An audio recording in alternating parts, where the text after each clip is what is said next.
Juan capítulo 20, versículo 26, nos dice la Escritura que 8 días después de la primera vez que se apareció a los discípulos, estaban otra vez sus discípulos dentro y con ellos Tomás. Llegó Jesús, estando las puertas cerradas, y se puso en medio y les dijo: paz a vosotros. Decimos la semana pasada que en nuestro texto aparecían varias doctrinas importantes, pero queremos resaltar la que constituye la médula espinal de la enseñanza cristiana, que no es otra sino la doctrina de la resurrección. Todos nosotros tenemos clara la doctrina de la resurrección, pero si nos hicieran un examen quizá fallaríamos en algunos aspectos, así que vamos a reforzar esta importante y vital doctrina. Lo vamos a hacer para ello cogiendo el texto de Pablo en 1 Corintios capítulo 15, donde él nos va a hablar acerca de la importancia vital de esta doctrina, y nos dice que la recibió y transmitió de acuerdo a lo que las Escrituras enseñan, y que por tanto nos va a hablar de la muerte, de la sepultura y de la resurrección de Cristo. Es bastante incisivo el apóstol en detallarnos lo que ocurrió para que se cumpliese aquello que tenía que ver con la redención. Y fijaos que continuamente el apóstol está citando a las Escrituras. Esto es algo sorprendente, sobre todo viviendo en el mundo en el que vivimos, que poco se utilizan las Escrituras para defender unas doctrinas, sino que se atiende al consenso, a lo que piensa la mayoría, a lo que dicen las confesiones y a 1000 cosas más, todo menos las Escrituras. Así que el apóstol Pablo, huyendo de toda esa moda social que nos llega hasta nuestros días, nos dice en 1 Corintios 15:3: primeramente os he enseñado lo que asimismo recibí. Es decir, lo que yo os voy a enseñar no es una doctrina nueva que se me acaba de ocurrir. Ya vemos como en el siglo XIX y siglo XX hay muchos que se le han ocurrido muchas doctrinas, y muchas de las denominaciones que se llaman falsamente evangélicas no son evangélicas en absoluto, porque son fruto de las alucinaciones, revelaciones y otro tipo de ones que les han llegado a ciertas personas, y que han establecido denominaciones cristianas que están completamente alejadas del espíritu de la Escritura. Pero el apóstol Pablo dice que no tiene nada que ver con eso, sino que lo que nos va a exponer está basado en las Escrituras. Por lo tanto, nos dice 1 Corintios 15:3 que Cristo murió por nuestros pecados. Añade: conforme a las Escrituras. No hubo nada en la vida de Cristo que no estuviese de acuerdo a lo que la Escritura estaba enseñando que debía suceder, y así sucedió, de acuerdo a las Escrituras. Y que fue sepultado y que resucitó el tercer día, matiza conforme a las Escrituras. Por lo tanto, como todo estaba establecido en las Escrituras y la resurrección de Cristo formaba parte doctrinal de las Escrituras, cuando Pablo está hablando de las Escrituras se refiere al Antiguo Testamento, y allí ya se anunciaba la resurrección de Cristo, Pablo entonces empieza a argumentar respecto a una corriente que había dentro de la iglesia de Corinto, liderada por la filosofía griega de aquellos tiempos. Hoy ya no sabríamos dónde ubicarlo, pero sí dentro de la filosofía mundana que invade las iglesias, y donde decían que la resurrección de Cristo no se había llevado a cabo. Por eso Pablo dice que si Cristo no resucitó, vana es nuestra fe. Así que en un día como hoy, que celebramos la resurrección del Señor, vamos a detenernos en recordar este hecho que es la base y el fundamento de la doctrina cristiana, que es la resurrección de Cristo. Fijaos, muchas veces nos detenemos en la muerte de Cristo, y la muerte de Cristo ocupa un lugar importante dentro de la redención, pero no es menos importante el de la resurrección. Está al mismo nivel, si no más, que la muerte, pero dejémoslo al mismo nivel, porque si Cristo no hubiera muerto no podría haber resucitado, y resucitó precisamente porque estaba muerto. Por lo tanto, allí forman un cuerpo. La resurrección de Jesucristo, según las Escrituras, fue la aceptación del sacrificio que Cristo hizo delante de la ley de Dios. El hecho de que Jesucristo se levantara de los muertos, o fuese levantado de los muertos, muestra de qué manera había pagado totalmente el castigo que cada uno de aquellos por los que murió merecía. De qué manera Cristo se había sometido a la justicia. Y como consecuencia de que su pago con su vida había sido aceptado, la deuda de todos aquellos por los que murió quedaba anulada. Estamos hablando de aspectos legales. Estamos hablando de que Dios establece una ley, de que el hombre ha violado la ley y que la ley demanda que todo aquel que lo viole debe pagar con su vida la violación de la ley. Y entonces encontramos a Cristo que viene a pagar delante de la ley la deuda que nosotros, el pueblo de Dios, teníamos. De manera que Cristo hace satisfacción delante de la ley para que lo que nos tenía que imputar a nosotros la ley, que era la condenación, no se nos imputase, sino que Cristo pagó por nosotros la condenación que nosotros debíamos pagar. De manera que toda la deuda que nosotros teníamos delante de la ley queda anulada. Y en el contexto de la resurrección, la justicia de Dios hace que lo que Cristo ganó en la cruz para nosotros nos sea imputado, porque Cristo con su resurrección venció a los enemigos naturales del hombre, que son el pecado, que es la muerte y que es Satanás. Por eso en Isaías capítulo 53, versículo 11, se nos dice que Cristo verá el fruto de la aflicción de su alma y quedará satisfecho. Es decir, su sacrificio perfecto tuvo la satisfacción en Cristo de que todo lo que hizo cumplió el propósito por el que había sido establecido. Es lo que se llama un sacrificio vicario, es decir, el que alguien muere en lugar de otro, el que alguien paga la culpa en lugar de otro. Es un sacrificio sustitutivo. Nosotros deberíamos estar pagando por nuestros delitos y en cambio Cristo pagó por nuestros delitos. De manera que a lo que nosotros se nos imputaba, Cristo fue el que pagó por ello. Y la justicia de Cristo, que era suya, nos la imputó a nosotros. De manera que en Cristo es en quien tenemos la redención, en quien nos ha sido dada la salvación. A consecuencia de que Cristo pagó con su muerte la muerte de su pueblo, que es por la justa aplicación de la ley divina, es por lo que el apóstol se pregunta, si esto es así, es decir, si Cristo ha pagado por los pecados de su pueblo, ¿quién acusará a los escogidos de Dios? De ahí que definamos con absoluta certeza que la salvación no se pierde. Porque si Cristo ha pagado delante de la ley por los pecados de su pueblo, ¿quién es el que se va a levantar para decir que el sacrificio de Cristo no fue suficiente? ¿Quién se puede levantar para defender tal teoría? ¿Y quién va a condenar? Si Cristo es el que murió, dice Pablo, más aún el que también resucitó. Entonces, ¿quién puede condenar? Si Cristo con su resurrección venció al pecado, a la muerte y a Satanás, ¿quién es el que puede condenar? Al Hijo de Dios. Esta es la base de la doctrina también de la seguridad de la salvación. Aquellos por quienes Cristo murió, es imposible que pierdan la salvación, porque no depende de nosotros, depende de Cristo. Y Cristo hizo un trabajo perfecto. Por lo tanto, es en Cristo en quien nosotros estamos escondidos. Es Cristo nuestra garantía de salvación. Lo que nos muestra la resurrección de Cristo es una garantía también de la resurrección, de que todos nosotros resucitaremos. Hay una gran verdad que nunca debemos de olvidar. Cristo y su pueblo son uno. De la misma manera que Adán y su simiente somos uno también. Adán pecó, ¿y qué pasó? Toda la humanidad pecó. Cristo vino a traer la salvación a su pueblo, ¿y qué pasó? Todos los que pertenecen a su pueblo obtienen la salvación. Lo que hizo Adán como cabeza de un cuerpo y lo que hizo Cristo como cabeza de un cuerpo que es la Iglesia tienen resultados determinantes para la historia de la humanidad y para la historia de la redención. Toda la raza humana cayó en Adán, todos aquellos que el Padre llamó a la salvación fueron crucificados juntamente con Cristo, fueron sepultados juntamente con Cristo y fueron resucitados juntamente con Cristo. El Señor decía, porque yo vivo, vosotros también viviréis.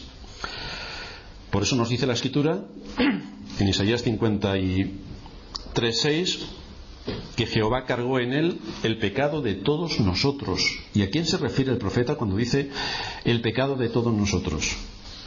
¿Quiénes son esos todos nosotros? Pues son todos aquellos por quienes Cristo murió. De hecho, el nombre con el que el ángel anuncia el nacimiento de ese santo ser, a quien le dice a María que llamará Jesús, es porque él salvará a su pueblo de sus pecados. A su pueblo, no a todo el mundo, a su pueblo. Está identificando exactamente por quiénes va a morir Cristo y quiénes son los que gozarán de la salvación. También nos dice el profeta Isaías en el capítulo 53, versículo 11: por su conocimiento justificará mi siervo justo a muchos y llevará las iniquidades de ellos. También vemos que no justificará mi siervo a todos, sino a muchos. Si no hubiera habido resurrección, ¿cómo podríamos presentarnos delante de Dios? ¿En base a qué podemos presentarnos delante de Dios si Cristo no ha resucitado de los muertos? Es por su resurrección que nosotros somos justificados delante de Dios. Es decir, se nos imputa la justicia divina. Vamos a analizar, por tanto, esta doctrina importante en el cuerpo de doctrinas cristiano y tenemos que identificar exactamente de dónde viene el problema. El problema viene porque el hombre es corrupto y corruptor. Incluso siendo creyente, también es corrupto y corruptor. Y muchos más son los que están en la Iglesia, que no pertenecen al pueblo de Dios, pero sí que tienen mucha libertad de exponer sus doctrinas, contaminar todo lo que pueden y hacer que la Iglesia vaya por unos derroteros que jamás se dictaron de esta manera desde las Escrituras. En la Iglesia de Corinto estaban en esta situación. Ellos empezaron a dudar, bueno, más que dudar, no, a afirmar que la resurrección de Cristo no se había producido. Por eso Pablo empieza diciendo: pero si se predica de Cristo que resucitó de los muertos, es lo que estamos haciendo nosotros los apóstoles, estamos hablando de la resurrección de Cristo, estamos cogiendo las profecías del Antiguo Testamento con los testimonios de aquellos que vieron al Cristo resucitado y lo estamos predicando. ¿Cómo dicen algunos entre vosotros, Iglesia de Corinto, no de los que estaban fuera que son impíos, no, de la Iglesia, cómo dicen algunos de vosotros que no hay resurrección de muertos? Pablo ya nos ha expuesto, lo veíamos la semana pasada, las numerosas veces que Jesús apareció después de haber resucitado y antes de subir al cielo. Hay numerosos testigos que certifican que Cristo resucitó verdaderamente. Así que el apóstol Pablo, después de haber dado su testimonio y después de hacer mención de todas las pruebas acerca de la resurrección de Cristo, lo que va a hacer es argumentar de una manera lógica qué es lo que ocurriría, cuáles son las consecuencias si no hubiera resurrección de los muertos y si Cristo no hubiera resucitado. Es decir, si afirmamos una doctrina como esta de que Cristo no resucitó, ¿cuáles son las consecuencias? ¿Cuáles son las consecuencias de decir que Dios no es soberano? Eso tiene consecuencias. ¿Cuáles son las consecuencias de decir que Cristo no murió por su pueblo? Eso tiene consecuencias. Pero entonces vamos a argumentar cuáles son las consecuencias de negar una doctrina de las Escrituras y vamos a ver hasta dónde nos lleva. Es importante la secuencia lógica de argumentación que expone el apóstol y por lo tanto nos da ejemplo de cómo tenemos que tratar y refutar el error. Nos da ejemplo con esta argumentación que él nos presenta. Muchas de las doctrinas falsas oscilan entre la herejía, la insensatez y la absoluta ignorancia. Entre eso rayan la mayoría de las doctrinas falsas.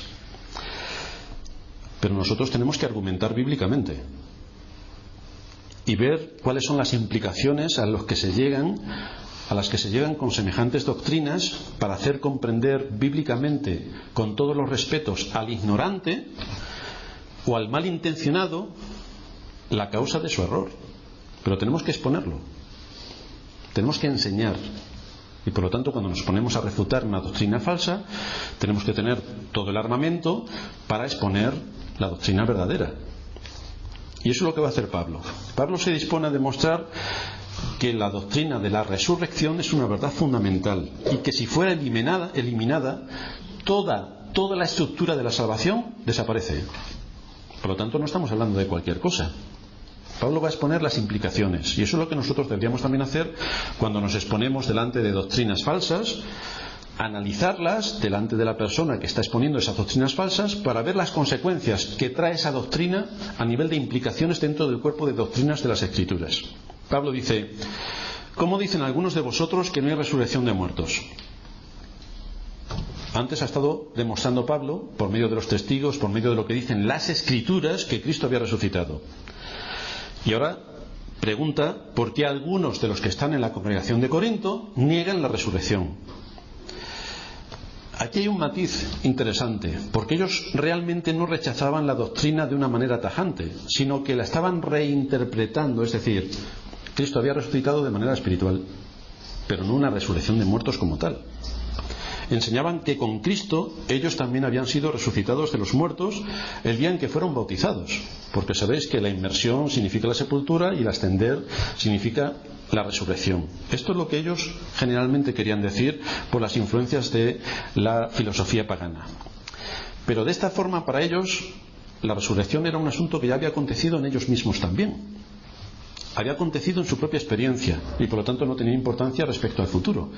Ellos piensan, como muchos de los evangélicos, que la vida en el cielo tiene que ver por toda la eternidad con almas desencarnadas, es decir, almas.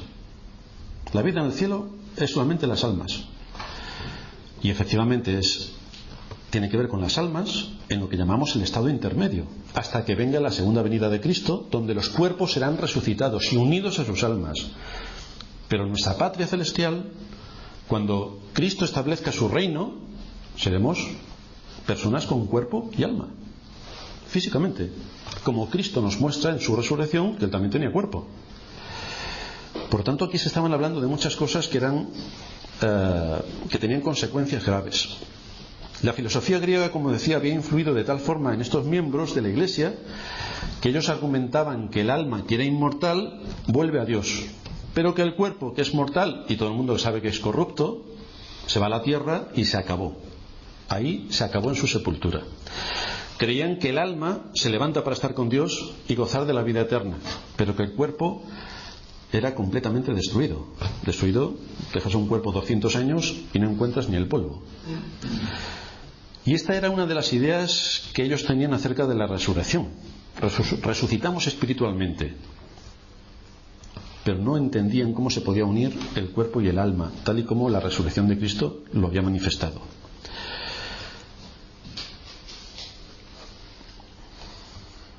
En contraste con este concepto filosófico griego que sostenían algunos corintios, Pablo empieza a argumentar, por tanto, en contra del error de los que estaban en esta posición. Esto es lo que también nos encontramos en muchas ocasiones respecto a la segunda venida de Cristo. La Escritura es clara cuando dice que todo ojo lo verá, lo estábamos comentando en nuestro sermón anterior, que en su segunda venida llegará con poder y gran gloria, de manera que toda la creación y todas las actividades de los hombres, sea quien sea el hombre, tenga el poder que tenga, serán completamente paralizados ante el poder desplegado por Cristo en su segunda venida. Pero vemos como muchos dicen que Cristo ya ha venido, cómo enredan en sus argumentos a los incautos y cómo este es un continuo ataque que normalmente ocurre dentro de las filas cristianas acerca de la primera venida de Cristo espiritual, la segunda espiritual, luego vendrá una normal, luego habrá otra tercera venida, y así empezamos a sumar venidas que no sabemos ni de dónde las sacan, pero que tenemos que centrarnos en las Escrituras para saber qué es lo que nos hablan las Escrituras en conexión con todas las Escrituras. Pablo presenta, por lo tanto, un argumento que muestra la lógica de cómo tenemos que actuar. Es decir, como diría Lloyd Jones, tenemos que pensar racionalmente en el mundo espiritual. Tenemos que pensar. Es uno de los dones que Dios le dio al hombre en la creación, la inteligencia. Por lo tanto, tenemos que hacer que la inteligencia funcione. Tenemos que pensar. Tenemos que usarla para que las enseñanzas de las Escrituras puedan ser interpretadas y aplicadas correctamente, porque encontramos en el contexto de las Escrituras que cada una tiene que encajar en su lugar de forma natural. Los creyentes, a pesar de que muchos nos acusan de eso, no debemos tener una fe irracional. No, los creyentes no tenemos una fe irracional. Tenemos una fe que debe seguir un proceso de pensamiento estructurado por las Escrituras. Y tenemos que tener la mente de Cristo para pensar como conviene en el contexto de las Escrituras. El argumento de Pablo es: si no hay resurrección de muertos, tampoco Cristo pudo haber resucitado. Es decir, si vosotros negáis la doctrina de la resurrección de los muertos, es evidente que Cristo no resucitó. Así que empieza Pablo en su argumentación a contradecir la idea errónea de estos corintios, quienes creían que Dios resucita el alma pero no el cuerpo. Si alguien sostiene la resurrección espiritual del alma pero niega la resurrección del cuerpo, se llega a la conclusión inevitable de que el cuerpo se queda en la tumba. Por lo tanto, si no hay resurrección de los muertos, el cuerpo de Cristo está en la tumba, porque Cristo no ha resucitado. Cristo está en la tumba. Cristo no pudo resucitar porque se niega la doctrina y por lo tanto el cuerpo de Cristo todavía sigue en la tumba. Sin embargo, los apóstoles dieron testimonio de que Cristo había resucitado. Los profetas hablaron ampliamente de que Cristo iba a resucitar, y por eso Pablo cita que Cristo resucitó de acuerdo a las Escrituras. Se habían encontrado con él en distintas ocasiones. Le habían visto comer un trozo de panal y un pescado. Para que nadie acabase pensando en lo que estos corintios pensaban, el Señor les dijo: un espíritu no tiene carne ni huesos, como veis que yo tengo. Por lo tanto, el mismo Señor estaba afirmando que evidentemente había resucitado, que estaba en un cuerpo corporal glorificado, pero que su cuerpo era físico también. El mismo Tomás fue invitado a meter la mano en el costado del Señor. Si hubiera sido un espíritu, evidentemente eso no tenía mucho encaje. Al Señor le oyeron hablar, conocían su tono de voz. El Señor apareció a más de 500 discípulos a la vez. Por si hubiera habido algún error y todos hubieran tenido una visión fantasmagórica, el Señor fue uno a uno visitándoles de una manera personal y estando con ellos de una manera personal. Por lo tanto, no parecía que había ningún error en todo lo que Cristo había hecho después de su resurrección. Es decir, que Cristo verdaderamente había resucitado. El apóstol sigue argumentando: si Cristo no resucitó, como vosotros afirmáis, vana es entonces nuestra predicación, vana es también vuestra fe. Así que insiste Pablo en el argumento y describe una oración condicional. Si Cristo no resucitó, esto tiene consecuencias. Pablo está afirmando que negar la resurrección es ir en contra de toda la doctrina que estaba al alcance de ellos. La doctrina del testimonio de las Escrituras, que hablaban de la resurrección de Cristo por medio de los profetas, el testimonio de todos aquellos que la habían visto y la evidencia de la resurrección. Pablo está diciéndole a los corintios que consultasen a los testigos que le habían visto. Hasta él mismo relata su conversión, cómo vio a Cristo en el camino de Damasco y cómo por esa razón proclamaba el mensaje de Cristo resucitado. Por tanto, si Cristo no ha resucitado corporalmente, sigue argumentando el apóstol, entonces nuestra predicación es en vano y también vuestra fe es en vano. Lo que el apóstol está haciendo aquí con esta demostración se llama en filosofía reducción al absurdo. Es decir, está llevando hasta los últimos términos las implicaciones de una doctrina falsa para ver cuáles son sus conclusiones, que es lo mejor que se puede hacer. Es decir, si uno afirma que el ser humano no respira, vamos a ver qué conclusiones tiene el que el ser humano no respire. Y resulta que todos estamos aquí y estamos vivos, con lo cual las evidencias son aplastantes, pero tenemos que hacer un proceso de pensamiento lógico para llevar a las conclusiones de por qué esa doctrina es falsa. Por lo tanto, Pablo dice: si Cristo todavía está en la tumba, porque como no hay resurrección, Cristo todavía está en la tumba, entonces el contenido de las exposiciones de la palabra de Dios, de la predicación, no es más que palabras vanas. Porque ¿qué estamos predicando? Si predicamos la salvación, pero si Cristo no ha resucitado, ¿dónde se nos queda la salvación? Y por lo tanto, yo, Pablo, y el resto de apóstoles que estamos predicando acerca de la resurrección de Cristo, somos falsos maestros, somos charlatanes de feria. Estamos contándoos una mentira colosal, porque todo es falso. Ahora, ¿qué propósito tiene escuchar domingo tras domingo una mentira? Porque es lo que estáis escuchando si la resurrección de Cristo no fue tal. Si no hay resurrección de Cristo, ¿qué estamos haciendo aquí en el día del Señor? Por eso Pablo sigue añadiendo: si la resurrección de Cristo no se llevó a cabo, somos hallados falsos testigos de Dios, porque hemos testificado de Dios que Él resucitó a Cristo, al cual resulta que no resucitó. Si en verdad, como decís vosotros, los muertos no resucitan. ¿Veis cómo el Pablo sigue argumentando qué consecuencias tiene la resurrección o la no resurrección? Está manteniendo este sistema de deducción para ver hasta dónde llegan las implicaciones de mantener una posición semejante, para evidenciar la falsedad de este pensamiento que estaba atacando a la base doctrinal de la Iglesia y a la esperanza de los creyentes en cuanto a su vida futura, en cuanto a la resurrección. Si Cristo no resucitó, los apóstoles fueron falsos testigos, estaban mintiendo. Y cuando un hombre da falso testimonio, normalmente tiene un motivo para hacerlo. Ya podemos ver a los políticos cómo mienten, ya podemos ver por qué mienten. Podemos ver en los juicios muchas personas que están mintiendo, pero hay un interés normalmente económico o de poder para mentir. Pero ¿cuál era la razón por la que los apóstoles estaban mintiendo? Si Cristo realmente no hubiera resucitado, ¿cuál es la razón por la que los apóstoles podían estar mintiendo?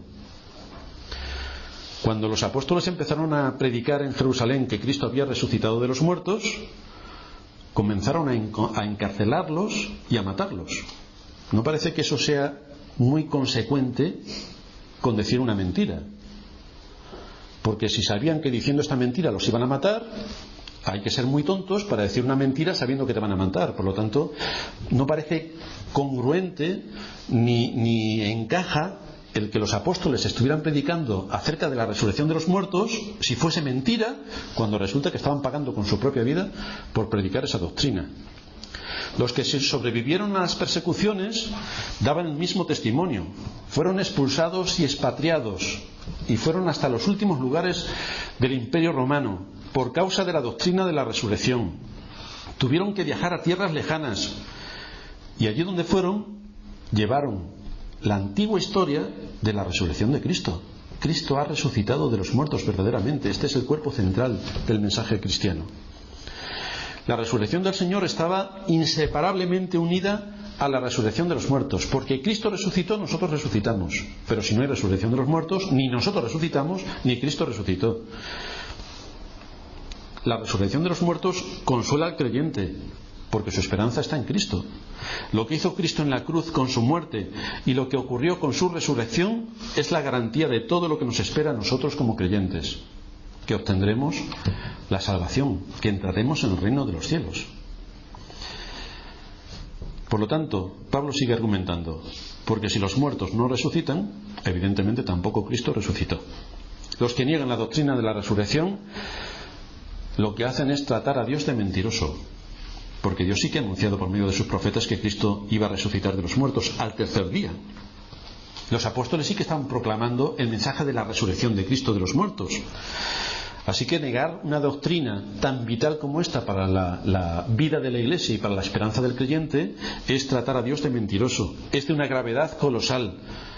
Y Dios ha establecido un día de juicio donde esta gente que tuerce las doctrinas, que pervierte las doctrinas, que pisotea las doctrinas, tendrá que enfrentarse delante de Él para dar cuenta de todo lo que han dicho en contra de la sana doctrina. Por lo tanto, a la hora de predicar una doctrina no solamente tenemos que ver el impacto pernicioso que conlleva en el oído de los oyentes, sino también el juicio que se acarrea para esa persona delante del tribunal de Dios. Todos aquellos que se levantan con doctrinas de demonios, y doctrinas de demonios no es otra doctrina sino la negación de la doctrina bíblica, tendrán graves acusaciones delante del tribunal divino y pagarán por sus pecados de pervertir el mensaje sagrado del Evangelio. Por lo tanto, si Cristo no resucitó, vuestra fe es vana, aún estáis en vuestros pecados. Fijaos a qué conclusiones está llegando el apóstol. No es sencillamente decir, Cristo no resucitó, vamos a otra cosa. No. Un momento. Que si Cristo no resucitó, estáis en vuestros pecados. Así vemos como paso a paso el apóstol Pablo está exponiendo las implicaciones espirituales de negar una doctrina fundamental del cuerpo de doctrinas cristiano. Si Jesús no murió por mí y no resucitó por mí, estoy perdido. No tengo esperanza, porque mi única esperanza está en Cristo crucificado y resucitado. Y si esa roca de salvación falla, todo cae con esa roca. No hay nada donde poder sustentarme. No tengo nada que poner delante de Dios. No puedo poner mi propia justicia, porque son, según la Escritura, trapos de inmundicia. Dios abomina las obras propias del ser humano. La Escritura nos dice que soy salvo por gracia por medio de la fe. Pero si Cristo no resucitó, la fe no existe. Por eso dice Pablo que vuestra fe es vana, porque la fe se apoya en algo que no sucedió. Cristo nos ha dado la fe de los escogidos de Dios. Pero la fe tiene su fundamento y su sustento en la obra, en la vida, en los méritos, en la muerte y en la resurrección de Cristo. Pero si quitamos la resurrección, quitamos el resto. No tenemos dónde apoyar el pie. La Escritura dice que sin fe es imposible agradar a Dios. Y la fe tiene su autor y consumador, que es Cristo. Y resulta que la victoria de Cristo sobre sus enemigos, que se manifiesta en la resurrección, porque es en su resurrección cuando vence a Satanás, a la muerte y al pecado, en la resurrección los vence, resulta que no ha resucitado. Por lo tanto, ¿dónde se nos queda la fe? Cuando creemos a Dios, quien nos dice que levantó de los muertos a Cristo, entonces tenemos una roca firme sobre la que establecer nuestra fe. Pero si quitamos a la roca que es Cristo, ¿dónde estamos? ¿En qué situación estamos? Si Jesús murió por ti y resucitó por ti, entonces, como dice la Escritura, no tendrás temor de pavor repentino, no tendrás temor del día del juicio, porque Cristo es tu guardador, es tu refugio contra el turbión. Pero si Cristo no resucitó, ¿cuáles son las implicaciones que esto lleva? ¿Cuáles son las consecuencias de una fe vana, de una fe que no tiene valor? ¿Cuáles son las consecuencias? Por una parte, si Cristo no resucitó, es que está muerto. Esta es la evidencia. Por eso salen estas películas que encuentran la tumba de Jesús como para rebanar los fundamentos de la fe. Si Cristo no resucitó, es que está muerto. Y un Cristo muerto implica que no es capaz de justificar a los creyentes. Y estamos hablando ya entonces de temas muy graves. Es incapaz de justificar a los creyentes, porque somos justificados por la resurrección de Cristo al imputársenos su justicia perfecta. Lo cual quiere decir que los creyentes permanecen en sus pecados. De nada sirve su fe, ya no pueden ser llamados ni siquiera creyentes. La conclusión inevitable es que la justificación de los creyentes está basada en la resurrección de Cristo. Y si nos quitamos la resurrección de Cristo, nos quitamos la justicia. Sin el Cristo resucitado no hay justificación. Sin justificación no hay fe. Y sin fe no hay perdón de pecados ni acceso a la presencia de Dios. Es decir, estamos muertos. Si la muerte de Cristo por el pecado, para satisfacer la justicia divina, hubiera sido insuficiente, evidentemente Cristo estaría en la tumba. Pero nos enseña la Escritura cómo Cristo fue a la muerte cargando el pecado de todo su pueblo. Él era el Cordero de Dios que quitaba el pecado. Y si lo que hizo sobre la cruz no hubiera dejado satisfecha la justicia divina, entonces Cristo jamás hubiera salido del sepulcro. Por tanto, ni siquiera su muerte hubiera sido válida. Nada hubiera sido válido. Dice la Escritura que Jehová cargó en él el pecado de todos nosotros. Por lo tanto, si su muerte dejó satisfecha la justicia, ¿por qué razón no iba a resucitar Dios a su Hijo de los muertos? Si la ley quedó satisfecha con la muerte de Cristo. Esa era su victoria sobre los enemigos del hombre. Ese era su propósito al venir a este mundo. No solamente morir para expiar la culpa de su pueblo, sino resucitar como vencedor de la muerte y del imperio de la muerte y de aquel que tenía el imperio de la muerte, y salir vencedor sobre el pecado del hombre. Pero si esto no es así, Pablo sigue con sus argumentos. Entonces, si vosotros estáis negando, les dice a la iglesia de Corinto, la doctrina de la resurrección, estáis también diciendo que los que durmieron en Cristo perecieron. Tu hermano, tu tío, tu padre, todos aquellos que supuestamente eran creyentes. Si negamos la doctrina de la resurrección, todos perecieron. Los que durmieron en Cristo perecieron. Aquí el apóstol Pablo utiliza un eufemismo para hablar de los que han muerto, los que han dormido, los que han muerto. Y les dice a la iglesia de Corinto que si una persona niega la resurrección, la conclusión lógica, si siguen ese planteamiento, es que todos aquellos que han muerto están perdidos, porque Cristo no ha resucitado. Si Cristo no se levantó de los muertos, Dios aplicará a todos los hombres sin excepción su castigo eterno. Porque por el único medio que nosotros podemos ser salvos es por Cristo. Y si Cristo no ha resucitado, no hay ningún medio por el que podamos ser salvos. Nadie entrará al cielo para estar en la presencia de Dios por sus propias obras. Nadie. Solamente entramos en el nombre de Cristo y por sus méritos. Pero si hemos quitado la resurrección, hemos quitado todo. Si los que niegan la doctrina de la resurrección afirman que aquellos que murieron están con Cristo, se contradicen, porque no pueden existir las dos cosas. Pablo sigue adentrándose para buscar las contradicciones y la falsedad en esa argumentación. Negar la resurrección significa que todos han perecido, incluso Cristo ha perecido.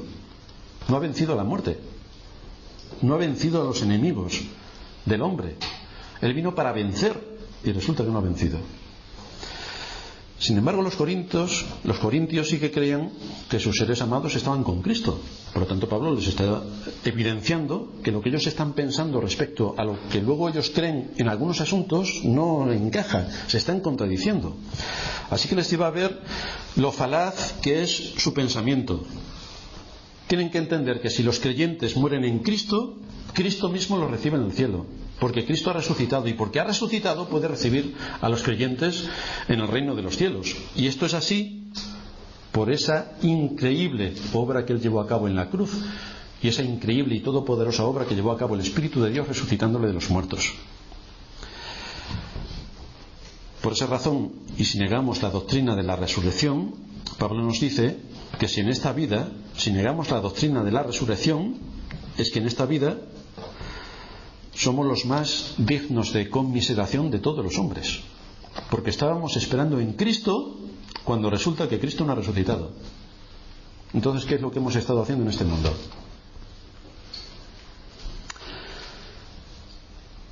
Todos nosotros como creyentes hemos tenido que renunciar a muchas cosas por ser creyentes. Hemos tenido quizá que decir a trabajos que no, porque utilizaban el día del Señor para trabajar y teníamos claro que eso no se debía usar. Hemos tenido que decir a muchas cosas que no, porque debíamos estar en un lugar y no en el lugar en el que quieren estar los impíos.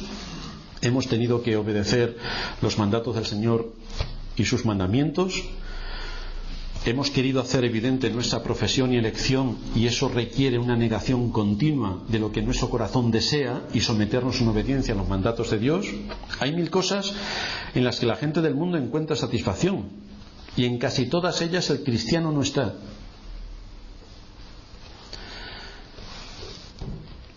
Si nos negamos a nosotros mismos para llevar una vida de acuerdo a lo que marca el Evangelio y resulta que Cristo no resucitó, Pablo dice: todo el esfuerzo que habéis hecho es en vano. Sois los más dignos de conmiseración de todos los hombres, porque todo vuestro sacrificio no sirve para nada. Somos dignos de lástima, porque hemos pasado hambre teniendo todo el mundo para ser comido, y hemos pasado hambre. Esperando en las promesas de Dios, deseábamos llegar al reino de los cielos. Pero si Cristo no resucitó, no hay reino de los cielos. Toda nuestra esperanza es una mentira. Así que Pablo afirma que cuando la esperanza se desvanece, los creyentes son engañados y son las personas más desdichadas, porque todo aquello en lo que confiaban era falso. Como los incrédulos viven sin esperanza, buscan sacar el mejor provecho de la vida. Pero los creyentes esperamos en Cristo, esperamos en su justicia. Si la esperanza de los creyentes se acaba en la tumba, somos los más desdichados de todos los hombres. Por lo tanto, hay una esperanza en la resurrección, y esta es la que continuamente nos anuncia la Escritura. Cristo ha resucitado. Y esto lleva implicaciones, porque Cristo ha resucitado. Pero si Cristo no ha resucitado, esto lleva a otras implicaciones completamente distintas. Nuestras esperanzas eternas no dependen de nuestra condición moral. Nuestras esperanzas no dependen de nosotros. Fijaos bien en esta iglesia de Corinto, que tenía bastantes pecados. Cuando analizamos la iglesia, y eso que era en la época apostólica, es triste encontrar tantos pecados en una iglesia. Pero fijaos que no habrían sido ni mejores ni peores si Cristo no hubiera resucitado de los muertos. Es decir, para como ellos eran, no afectaba en su vida práctica, no afectaba si Cristo había resucitado de los muertos o no. Esta es una cuestión que también, cuando empezamos a exponer las doctrinas de las Escrituras con los que están en contra de las doctrinas, y uno le habla de la soberanía de Dios, de la elección, del pecado del hombre y todo esto, ellos te dicen, bueno, pero yo viviría igual creyendo lo que tú crees o creyendo lo que yo creo. Efectivamente, no depende de la condición moral del ser humano, pero luego hay implicaciones prácticas en la doctrina que nos deben llevar a tener esperanza y gozo en Cristo por todo lo que Él ha hecho, o vivir con el encefalograma plano sin tener en cuenta todo lo que Cristo ha hecho. Si Cristo resucitó o no resucitó, los corintios no dejaban de ser corintios tal y como eran, de tal manera que su esperanza no dependía de lo bueno que ellos fueran, no dependía de sus buenas obras, no dependía de su esfuerzo. Lo que quiero decir es que el apóstol aquí no establece ese argumento como base para la salvación. Lo que está diciendo es que si no tenemos a Cristo como la base y el cimiento estable de la fe, estamos haciendo el ridículo, estamos perdiendo el tiempo. Vámonos a la playa, que aquí estamos utilizando el tiempo de una manera completamente absurda. Así que la razón por la que debemos estar seguros de las promesas de Dios radica en el hecho de que Cristo murió por nosotros y de que Cristo resucitó por nosotros. Ahí está el hecho de la salvación. No entramos en el cielo como resultado de lo que somos. Entramos en el cielo como resultado de lo que Cristo es. Porque si Cristo no resucitó, nosotros no entramos en el reino de los cielos, por muy buenos que somos. Es decir, la Madre Teresa de Calcuta no entra en el reino de los cielos por lo que hizo. Más bien, lo que hizo la llevó a entrar en el reino de los infiernos, pero no en el reino de los cielos. Quien nos da acceso al reino de los cielos es Cristo, no nosotros. Nuestra confianza se sitúa en aquel acontecimiento histórico de hace 2000 años que es fundamental para la fe, que Cristo resucitó de los muertos, conforme a las Escrituras, y que si esto fuera falso, aún estamos en nuestros pecados. No importa lo bueno que pudiéramos ser, no importa el dinero que diésemos para las causas perdidas, no importa el esfuerzo que pudiéramos hacer para 1000 cosas. Si Cristo no resucitó, nuestra fe no se basa absolutamente en nada.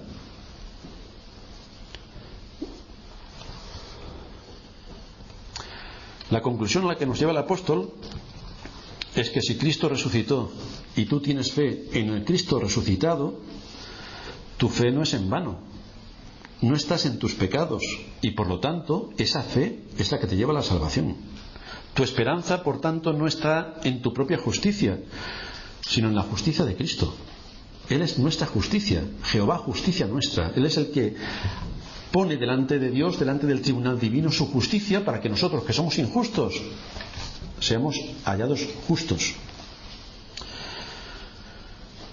Estos días, como sabéis, hemos tenido algunas fiestas aquí en Madrid, y el pasado viernes, que estábamos paseando por el centro de Madrid, pudimos ver unas filas larguísimas de gente y nos preguntamos, pero ¿a qué museo están o qué están regalando para que haya unas filas enormes de gente que estaban casi dando la vuelta a una manzana?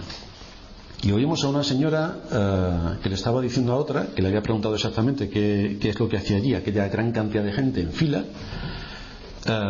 Le preguntó qué es lo que hacía allí toda esa gente. Y esta señora le preguntó que es que le iban a besar el pie a un santo. Es curioso el esfuerzo que hace la gente. Había personas de todas las edades, pero fijaos de qué manera estaban confiando en sus propias obras y en lo que un trozo de madera les puede aportar. En eso estaban confiando, porque aunque ese santo representase a un santo de verdad, el santo se murió y no resucitó. Entonces, ¿dónde están poniendo sus esperanzas? En un hombre que no ha resucitado, que está podrido en su tumba, y van a besar a un santo. Bueno, van a besar un trozo de madera que simula un pie, que hay 1000 bocas que lo han besado antes que el que llegue, y que van a ser contaminados con todo tipo de microbios que hasta les va a doler el estómago, y cuando lleguen a casa se van a tener que lavar con lejía. Pero, ¿y lo que ellos ganan en propia justicia para entrar en el reino de los cielos? Ese es el ejemplo de una vana fe. Ese es el ejemplo que conlleva que no hay resurrección, por lo tanto están en sus pecados, y que si no descansan en Cristo, por mucho santo que haya, se van al infierno. Las Escrituras, en cambio, nos muestran a Cristo como aquel que resucitó para nuestra justificación. Y la base de nuestra esperanza es lo que Cristo hizo de una vez y para siempre. Por lo tanto, la salvación no radica en nada de lo que nosotros tengamos, ni siquiera en nuestra decisión. No, radica en Cristo y en el pacto eterno que hizo la Trinidad antes de la fundación del mundo, por amor a nosotros, por amor a nosotros. Fue el Dios eterno quien se hizo hombre para nacer, para vivir y para morir de acuerdo a la ley, para satisfacer la ley, porque ninguno de nosotros éramos capaz de cumplir con todo lo que la ley establecía. Pero fue Él también quien resucitó de los muertos para evidenciar que ni el pecado, ni la muerte, ni Satanás podían retenerlo. Eso era imposible, que pudiese ser retenido por la muerte. De manera que con su resurrección es por lo que Cristo aseguró para los suyos una salvación eterna. Porque Cristo resucitó, nosotros tenemos la esperanza de entrar en el reino de los cielos. Porque Cristo resucitó, y esto es lo que hacemos en este primer día de la semana. Hoy celebramos la resurrección de Cristo. Celebramos su muerte y después estaremos tomando de la mesa del Señor. Pero también celebramos su resurrección. Él venció a la muerte, venció a Satanás, venció al pecado y entró victorioso en el reino de los cielos. De manera que Pablo concluye que cuando esto corruptible se haya vestido de incorrupción y esto mortal se haya vestido de inmortalidad, entonces se cumplirá la palabra que está escrita: sorbida es la muerte en victoria. Verdaderamente Cristo ha resucitado. ¿Dónde está, oh muerte, tu aguijón? ¿Dónde, oh sepulcro, tu victoria? Cristo no está en el sepulcro. La muerte no ha podido con Cristo, ya que el aguijón de la muerte es el pecado y el poder del pecado la ley. Y acaba Pablo diciendo en 1 Corintios 15:57: mas gracias sean dadas a Dios, que nos da la victoria por medio de Cristo. Ahí tenemos la victoria. Cristo resucitó, Cristo acabó victorioso, Cristo venció. Esto es lo que ha ganado para su pueblo. Por eso el apóstol Pablo en Romanos 8:1 dice: ninguna condenación hay para los que están en Cristo Jesús, porque Él ha resucitado. Y aquí lo tenéis, el resumen de la doctrina cristiana. Y esta es la gran doctrina de la resurrección. Ha resucitado el Señor, como dijeron los apóstoles, los discípulos. Ha resucitado el Señor verdaderamente. Y esto es lo que nos transmite las Escrituras para nuestro consuelo, para nuestro aliento, y es nuestra esperanza, que como Cristo resucitó, ganó para nosotros la salvación eterna, y en eso hoy nos regocijamos. Vamos a terminar en oración.